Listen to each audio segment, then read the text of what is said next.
मेरा अपना मंत्रिमंडल में पदभार संभालने के बाद और मेरे पास 2 मिनिस्ट्री है, 2 मिनिस्ट्री का पदभार संभालने के बाद ऑफिशियली आज आपसे मिलने का मौका मिला। आज रिव्यू मीटिंग लिया। मुख्यमंत्री पेमा खांडू जी और उप मुख्यमंत्री चौनामेन जी और मिनिस्टर सोशल वेलफेयर और साथ में कई डिपार्टमेंट्स यहाँ अरुणाचल में संभाल रहे हैं। केंतो जिनी साहब जो मेरा लाइन मिनिस्ट्री संभाल रहे हैं वो भी मौजूद थे, और रोदे भुई जी जो एडवाइज़र है डिपार्टमेंट का, जो सोशल वेलफेयर और बाकी और देख रहा है। सारा ऑफिसर्स के साथ रिव्यू मीटिंग लिया। ये मेरा अपना स्टेट भी है और मैं यहाँ का लोकसभा एमपी भी हूँ, इसलिए मुझे यहाँ का प्रॉब्लम, यहाँ का रिक्वायरमेंट समझने में कोई मुश्किल नहीं है। इसलिए हम लोग ने 1 घंटे का रिव्यू मीटिंग में कुछ समस्याओं का भी जिक्र किया और कुछ निर्णय भी किया है। सबसे पहले तो मेरा जो माइनॉरिटी अफेयर्स मिनिस्ट्री है उससे 800 करोड़ से ज़्यादा पैसा हमने ऑलरेडी अरुणाचल प्रदेश को दे चुके हैं। 2019 में मैं जब यूथ अफेयर्स और स्पोर्ट्स मंत्री थे तब मेरे पास में एडिशनल चार्ज माइनॉरिटी अफेयर्स का भी था। तो एक तरीके से माइनॉरिटी अफेयर्स मिनिस्ट्री में मैं काफ़ी सालों से देख रहा हूँ। एक तरीके से ये मेरा सेकंड टर्म जैसे ही है, और इस बार फुल फ्लैज कैबिनेट मिनिस्टर होने के नाते जो प्रोग्राम्स पॉलिसीज़ जो भी हम चलाएंगे, हमारा अरुणाचल प्रदेश को ध्यान में रखते हुए, नॉर्थ ईस्टर्न रीजन को ध्यान में रखते हुए, और पूरा हिंदुस्तान के अंदर में 6 माइनॉरिटी कम्युनिटीज़ है उसका ध्यान में रखते हुए हम प्रोग्राम चलाने वाले हैं। सबसे पहले मैं आपको ये बताना चाहता हूँ, हमारा जो 6 माइनॉरिटी कम्युनिटीज़ है हमारा देश में, मुस्लिम, क्रिश्चियंस, बुद्धिस्ट, जैन, सिख और पारसी, ये 6 कम्युनिटी को आगे ले जाने के लिए प्रधानमंत्री मोदी जी का सबका साथ सबका विकास मंत्र को ध्यान में रखते हुए 6 कम्युनिटीज़ का बहुत सारा प्रोग्राम हम लोग चलाते हैं। उसका हिसाब से हमारा अरुणाचल प्रदेश में काफ़ी संख्या में माइनॉरिटी कम्युनिटीज़ हैं। तो मैं आपके माध्यम से देशवासियों को बताना चाहता हूं कि हमारा देश का जितना माइनॉरिटी कम्युनिटीज़ है उसको स्पेशल ध्यान में रखते हुए भारत सरकार बहुत सारा काम कर रहा है।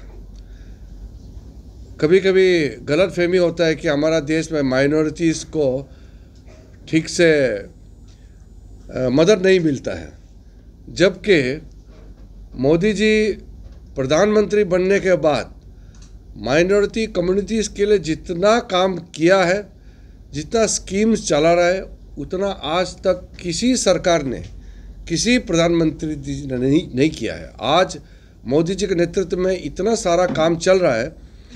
मैं मानता हूं कि हमारा माइनॉरिटी कम्युनिटीज़ बिल्कुल स्कीम्स को देखते हुए कह सकता है कि सचमुच मोदी जी सब समुदायों का ख्याल रखता है और सारा कम्युनिटीज़ का ध्यान रखता है और उसी हिसाब से स्कीम्स भी देते हैं। प्रधानमंत्री जन विकास योजना जो है यहाँ अरुणाचल में काफ़ी सालों से चल रहा है। जैसे मैंने बताया, लगभग 840 करोड़ से ज़्यादा हमने पैसा दे चुका है, और आज रिव्यू मीटिंग में स्टेट गवर्नमेंट की तरफ से सारा फोटोग्राफ के साथ में दिखाया है। जितना भी स्कूल का बिल्डिंग्स बना है, मल्टीपर्पज़ हॉल्स बना है, स्किल डेवलपमेंट के लिए, बाकी डिपार्टमेंट के लिए जितना भी स्कीम सपोर्ट हम लोगों ने दिया है, वो सारे के सारे स्कीम्स देखने के बाद मैं ये कह सकता हूँ कि स्कीम्स का इम्प्लीमेंटेशन अच्छी तरीके से हुए हैं। फिजिकल इंफ्रास्ट्रक्चर का डेवलपमेंट बहुत अच्छा से हुआ है। एक चीज़ का कमी जो दिखाई दिया वो है उस स्कीम का जियो टैगिंग जो है अभी पूरा नहीं हुआ है। यानी कि स्कीम जितना इम्प्लीमेंट हुआ है उसका प्रूफ के लिए भारत सरकार के पास उसका पूरा इन्फॉर्मेशन रखने के लिए जियो टैगिंग का प्रावधान किया गया है। तो आज हमारे मौजूद में मुख्यमंत्री जी ने निर्देश किया है कि 1 महीने के अंदर में सारा स्कीम्स जो माइनॉरिटी अफेयर्स मिनिस्ट्री से सैंक्शन किया है, सारा स्कीम्स का जियो टैगिंग होना चाहिए, ताकि कोई भी आदमी किसी भी वक्त स्कीम्स के बारे में तुरंत लोकेशन कर सके और जानकारी प्राप्त कर सके। स्कीम का प्रायोरिटी के हिसाब से एजुकेशन सेक्टर में सबसे ज़्यादा स्कीम्स अरुणाचल को मिला है। आज अरुणाचल स्टेट गवर्नमेंट की तरफ से कुछ और रिक्वेस्ट आया है जो मैं आपको बताना चाहता हूँ। सबसे पहले कुछ ब्लॉक्स में माइनॉरिटी अफेयर्स का स्कीम्स इम्प्लीमेंट नहीं कर पा रहा है, उसको पूरा करने के लिए रिलैक्सेशन का रिक्वेस्ट किया गया है। तो मैं आज यहाँ घोषणा भी किया है कि कुछ रिलैक्सेशन हम करेंगे ताकि पूरा अरुणाचल प्रदेश में मेरे माइनॉरिटी अफेयर्स मिनिस्ट्री से जो भी स्कीम है हर एक ब्लॉक में और हर एक डिस्ट्रिक्ट में लागू कर सके। ऐसा हम रिलैक्सेशन करने वाले हैं, चाहे वो पॉपुलेशन क्राइटेरिया हो, चाहे वो जोग्राफिकल जुरिस्डिक्शन का क्राइटेरिया हो, हम रिलैक्स करेंगे। दूसरा, हमने कहा है कि हेल्थ सेक्टर को हम प्रायोरिटी देना चाहते हैं। हमारे दोनों मंत्री जी केंतो जिनी जी और एडवाइज़र युमतो बुई जी हमारा रोदे बुई जी दोनों ने भी सजेशन दिया है health sector, youth affair, sports में स्पोर्ट्स फैसिलिटीज़ क्रिएट करने में मेरा मिनिस्ट्री से भी पैसा दिया जाएगा। हेल्थ में जैसे हेल्थ हॉस्पिटल का, डिस्पेंसरीज़ का और कुछ यूनिट्स खड़ा करने में पैसे का ज़रूरत पड़ेगा, उसमें हम इन्हेंसमेंट करेंगे और हम ज़्यादा रुपया सैंक्शन करेंगे। उसके अलावा जैसे ड्रिंकिंग वाटर सप्लाई में, जल जीवन मिशन में पानी का तो पूरा सेचुरेशन मोड में आ गया है, फिर भी कहीं कहीं गैप हो जाता है। पुराना स्कीम, पुराना वाटर सप्लाई टूट गया हो, जैसे अभी बारिश फ्लड का समय में कोई स्कीम टूट जाता है या कहीं कुछ गड़बड़ हो जाता है, तो गैप फंडिंग के लिए हमने निर्णय किया है कि मेरे मिनिस्ट्री से वाटर सप्लाई का उसमें भी हम लोग ध्यान देंगे। दूसरा एक फोकस एरिया है स्किलिंग के लिए और ट्रेनिंग के लिए। हमारा प्रदेश में काफ़ी युवा जो टैलेंटेड है, पढ़ा लिखा है, उसको स्किल्ड करना है, उसको एम्प्लॉयमेंट वर्दी बनाने के लिए, काम कर सकने के लिए उसको ट्रेनिंग स्किलिंग दिया जाएगा। उसके लिए मल्टीपर्पस जो हम लोग का स्कीम्स होगा जिसमें ट्रेनिंग भी होगा, स्किलिंग भी होगा और जॉब क्रिएशन के लिए उसमें अपॉर्चुनिटीज़ भी दिया जाएगा। तो इसके लिए स्टेट गवर्नमेंट ने हुनर हट का रिक्वेस्ट किया है। हुनर हट में जैसे कि एक जगह में किसी भी टाउन में जो लोकल हैंडीक्राफ्ट, टेक्सटाइल्स, हैंडलूम वगैरह आइटम्स जो होता है उसको सेल करने के लिए स्पेशल मार्केट टाइप का चाहिए, जहां हमारे गांव के महिलाओं का, युवाओं का उसमें आ करके अपना शॉप रख सकते हैं। वहाँ सामने में ट्रेनिंग होगा, प्रोडक्शन होगा और वहाँ सेल भी कर सकते हैं। इस तरह का हुनर हट बनाने का हमने फैसला किया है। उसके अलावा महिलाओं के लिए स्पेशल वुमेन एम्पावरमेंट के लिए हम लोग फैसिलिटी सेंटर हम देना चाहते हैं। तो महिलाओं के लिए जो स्कीम्स आएंगे उसका प्रायोरिटी स्टेट गवर्नमेंट को करने के लिए हमने कहा है। यहाँ जो सोशल वेलफेयर डिपार्टमेंट है वो मल्टीपर्पस जैसे डिपार्टमेंट है जिसने अलग अलग मंत्रालय को देखना होता है। तो माइनॉरिटी अफेयर्स मिनिस्ट्री को भी देखता है, सोशल जस्टिस एम्पावरमेंट को देखता है। इस प्रकार से उनका मल्टीपर्पस रोल है। तो डिपार्टमेंट को थोड़ा सा स्ट्रेंथन करने का आवश्यकता है। तो चीफ मिनिस्टर साहब और डिप्टी चीफ मिनिस्टर साहब ने आज कहा है कि इसको स्पेशल ध्यान देंगे। और बजटरी सपोर्ट, ये जो आने वाला बजट है उसमें हमारा सेंट्रल से जितना पैसा होगा, पैसा जो भी रिलीज़ होगा उसको सप्लीमेंट करने के लिए किसी MP लेड MLA लेड का ज़रूरत नहीं पड़ेगा। वो बजटरी सपोर्ट से स्कीम को सप्लीमेंट करने के लिए निर्णय हुआ है। मैं मानता हूँ कि क्योंकि मेरे पास बहुत फ्लेक्सिबिलिटी है, अलग अलग सेक्टर का स्कीम्स को हम टेकअप कर सकते हैं, इसलिए मिनिस्ट्री ऑफ माइनॉरिटी अफेयर्स में बहुत सारा हमारे पास संभावनाएं हैं, फ्लेक्सिबिलिटी है हमारे पास में, बहुत सारा ओपन सोर्सेस है। तो मैं आप सबको आपके माध्यम से अरुणाचल के जनताओं को कहना चाहता हूं कि आने वाले कुछ दिनों के अंदर में हम अपने मिनिस्ट्री से अरुणाचल के लिए प्रायोरिटी में बहुत सारा स्कीम्स और नए नए स्कीम्स हम देने वाले हैं। आज हमने 2 स्कीम्स तो आज ही सैंक्शन कर दिया है। एक तो upgradation of community play ground वहाँ चांगलांग डिस्ट्रिक्ट में हमने अप्रूव किया है एक स्कीम का, और दूसरा है upgradation of infrastructure at government ME school Paktu है मालिंग, पक्तू मालिंग अपर सुबनसिरी में। वो तो आज ही हमारा डिपार्टमेंट के ऑफिसर्स ने मुझे अप्रूवल लिया है और ये आज ही हम लोग ने घोषणा किया है। उसके अलावा 35 करोड़ सेंट्रल शेयर जो ऑन गोइंग प्रोजेक्ट है, काफ़ी कार्यक्रम चल रहा है, उसका 35 करोड़ भी आज ही अरुणाचल प्रदेश को हमने अप्रूव कर दिया है। तो इस प्रकार से ये शुरुआत है। आने वाले दिनों में हमारे यहाँ के जो विभाग है उनसे तालमेल करके मेरा मिनिस्ट्री का ऑफिसर्स लोग रिव्यू मीटिंग लेते रहेंगे। मैं अरुणाचल का खास करके जो मेरे मिनिस्ट्री का स्कीम्स को जो इम्प्लीमेंट करता है, मैं उसको भी बधाई देता हूँ। यहाँ के जितने ऑफिसर्स हैं, सेक्रेटरी, सजेता, डायरेक्टर, ये जितना भी फील्ड ऑफिसर्स हैं, उनका जो ह्यूमन रिसोर्सेस का कमजोरी होते हुए भी अभी तक मेरे हिसाब से इंफ्रास्ट्रक्चर का इम्प्लीमेंटेशन की दृष्टि से काम बहुत अच्छा किया है। अब नया सरकार बना है और केंतो जिनी साहब को मिनिस्टर बनाया है, रोदे बुई साहब को इसका एडवाइज़र बनाया है। दोनों हमारा अच्छा साथी है, हमारा पार्टी में पुराना साथी रहा है और दोनों को इस बार जिम्मेदारी दिया है। तो मैं खुद इस मिनिस्ट्री का मंत्री होने के नाते कोई भी प्रॉब्लम इन लोगों को फेस करने नहीं देंगे। हमारा यहाँ की जो ऑफिसर है, सेक्रेटरी, डायरेक्टर, पूरा टीम को मैं भरोसा देता हूँ। आपका जो भी प्रोजेक्ट प्रपोजल जो दिल्ली में आएगा, किसी रूप से उसका तकलीफ़ नहीं होगा। हमारा पूरा ऑफिशियल टीम मेरे मिनिस्ट्री में लगे हुए हैं। देश भर में जितना जैसे हम लोग काम कर रहा है, हम लोग अरुणाचल को भी बहुत प्रायोरिटी में रख करके काम करेंगे।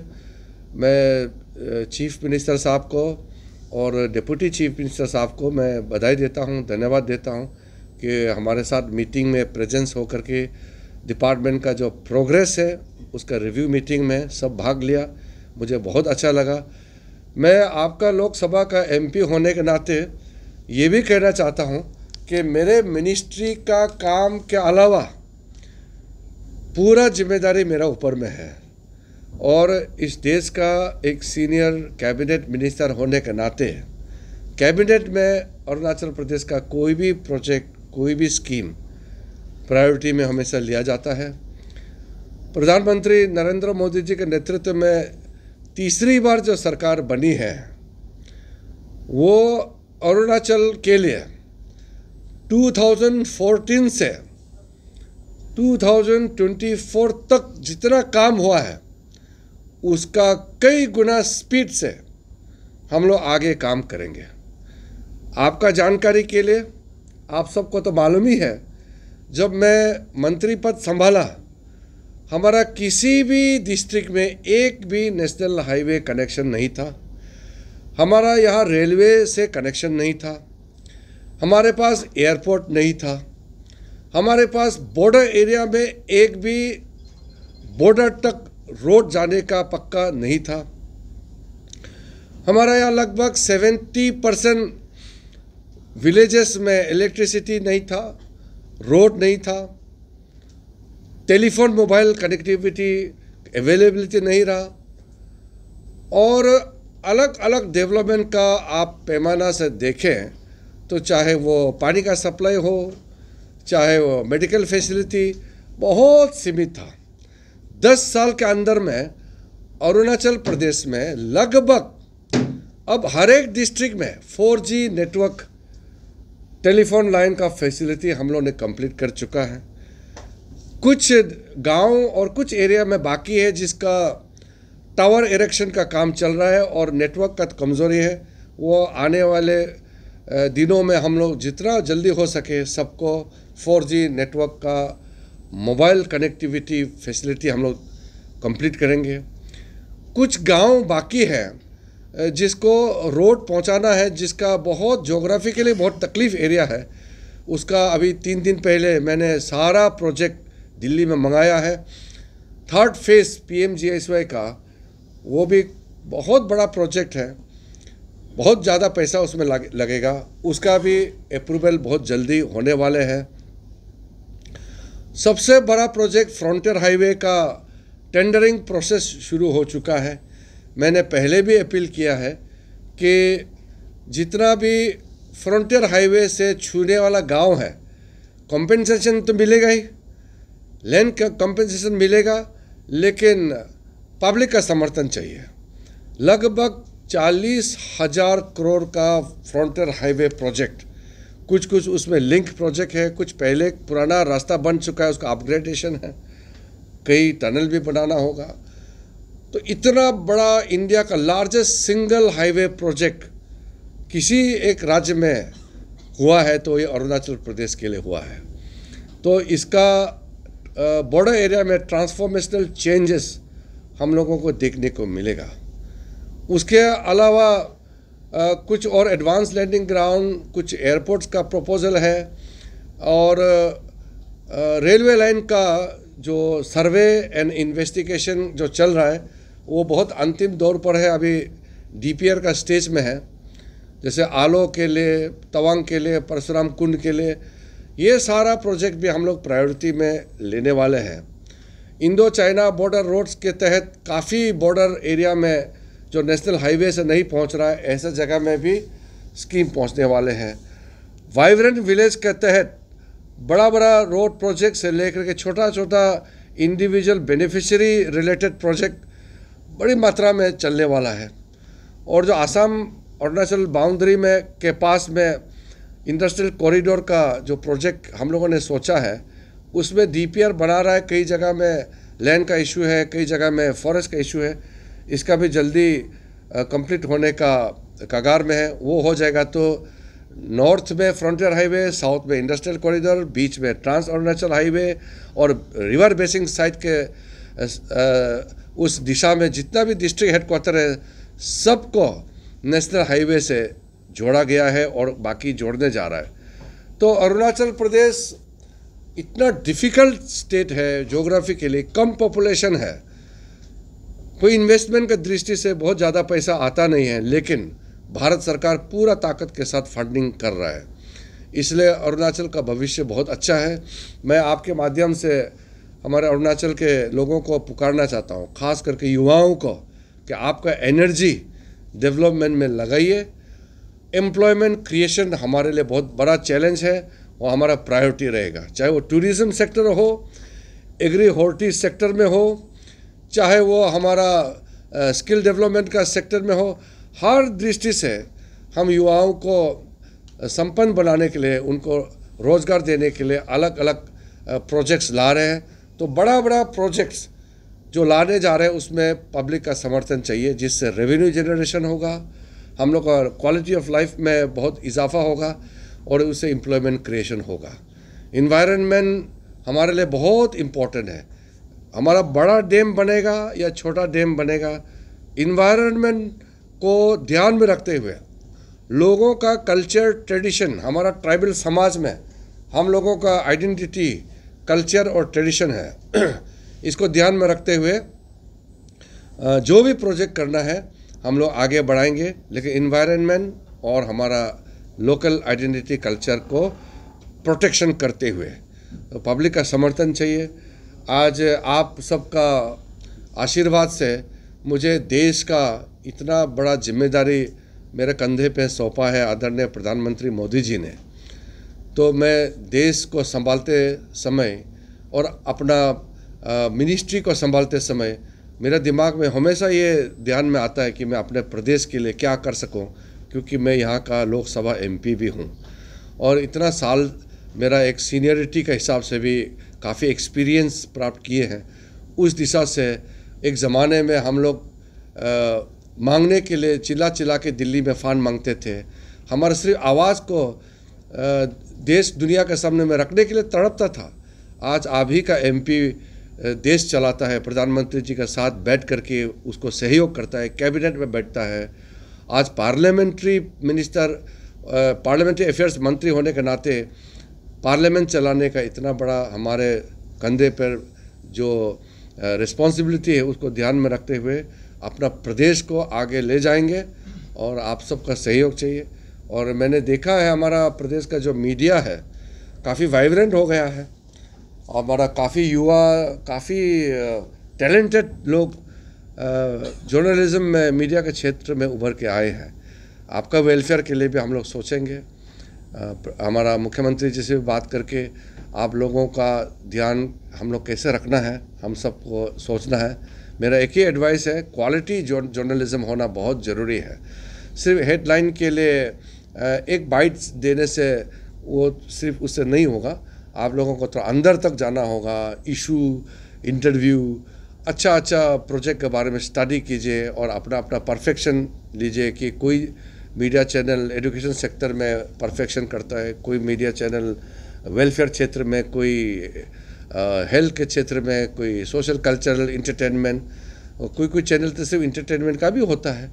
तो इस तरह का अलग अलग आप लोगों का मौका आपके सामने में पड़ा है। आप लोग पढ़ा लिखा है, मेहनत करते हैं, तो आपके माध्यम से मैं अपना अरुणाचल के जनताओं को इतना भारी बहुमत से मुझे फिर से लोकसभा का मेंबर बनाया है और उसके बदौलत प्रधानमंत्री जी ने जो जिम्मेदारी सौंपा है, तो अरुणाचल प्रदेश के लिए वो ज़माना नहीं रहा हम हाथ मांग करके, हाथ फैला करके लोगों से मांगते थे। दिल्ली में एक ऑफिसर को हाथ जोड़ना पड़ता था। आज आपका MP दिल्ली में बैठ करके देश चलाता है, तो अरुणाचल का कोई प्रॉब्लम नहीं होगा। और अरुणाचल का जनता दिल्ली में भी बहुत आता है, लेकिन नहीं आने से भी मैं खुद ही वहाँ से सारा काम इंतज़ाम करके पहुँचा देंगे। सारा स्कीम्स, सारा प्रोग्राम्स का सैंक्शन करना मेरा जिम्मेदारी है। तो आप सबको फिर से मैं बहुत बहुत धन्यवाद देना चाहता हूँ।